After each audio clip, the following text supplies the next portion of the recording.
Heads up, Gauteng parents who haven't submitted supporting documents in their applications for grades 1 and 8 pupils have until midday to do so. The Education Department in the province saying the papers can be uploaded online as a once-off process or delivered to the schools applied to. Failure to do so might actually affect the placement for the 2023 academic year.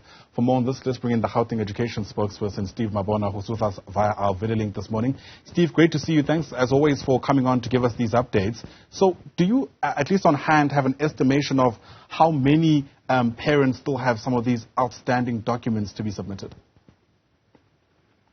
Morning, Ayanda, to all our viewers. Look, we've been encouraging parents to upload documents, and we've been seeing documents are being uploaded, and we should be in a position to indicate at the end of this process on how many of those that could not submit documents, because we need to go into the system and tally and check on how many are those.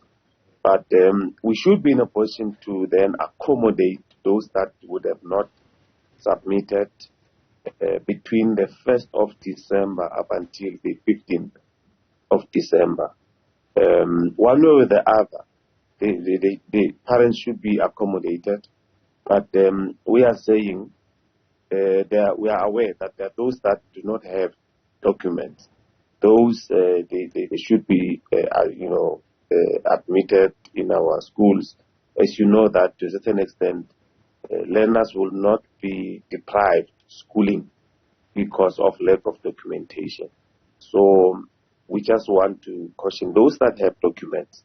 They really need to submit those documents so that we know that the remainder probably it will be those that do not have documents, and so that we can make plans to accommodate them accordingly. Yeah. In the past, at least at the initial stages of this online application process, there had been a myriad of challenges.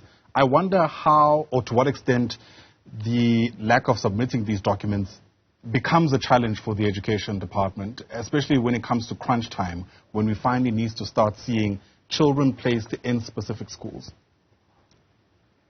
That's why we then decided to say those that do not submit or could not, we then have a specific period on when we're going to be attending to them, because we need to focus on those that have submitted documents and make sure that we provide placement accordingly. Then at the later stage we do that.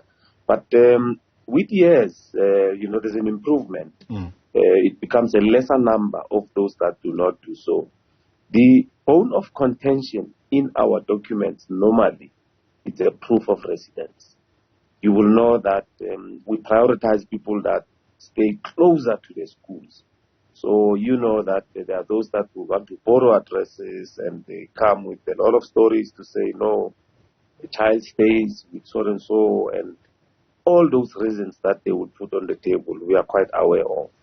But we will emphasize and guide them on what is it that they need to provide in addition to what they would have provided in terms of proof of address. And the rest of the documents, we really don't have a challenge, but we need to be strict, because if we are not adhering to our regulations, we might find ourselves wanting, because we really need to prioritize people that stay closer to the schools. We can't disadvantage people who stay in an area with people who will be coming with buses, taxis in an area. Meanwhile, people who stay in those areas are not accommodated. It will be too unfair to do that. Yeah, so that's why we'll prioritize them. Interesting you mentioned the proof of address potential loophole. How are you responding to that, by the way? Because the other reality is we do live in a country of mixed families. Children don't always live with their parents. And in some instances, the person who is, let's say, the owner of the house may not even share the same surname as the child that they're looking after. Yes, we do accommodate those. But remember, you are not only allowed to apply as a parent, you can apply as a guardian. That's why we have a guardian.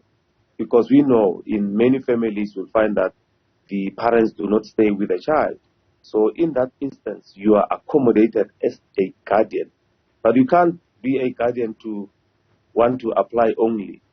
Moving forward, you are not participating in the business of schooling for that child, then it becomes unfair to the system.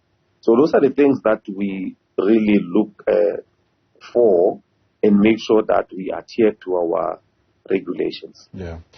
How confident are you that by the time the 2023 academic calendar kicks off, you would have been able to solve all of these issues in a context where we know sometimes that hasn't always been the case?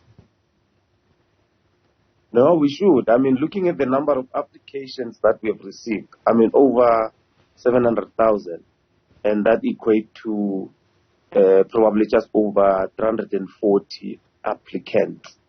So previously we placed just over 360. So it's an indication that probably we are short of around 40,000 of those that would have not applied. Then we then can plan on how we're going to be accommodating them at the later stage. So we should be in a position to start with the process of placing. We'll be starting on the 3rd of October. Parents will be receiving SMSs.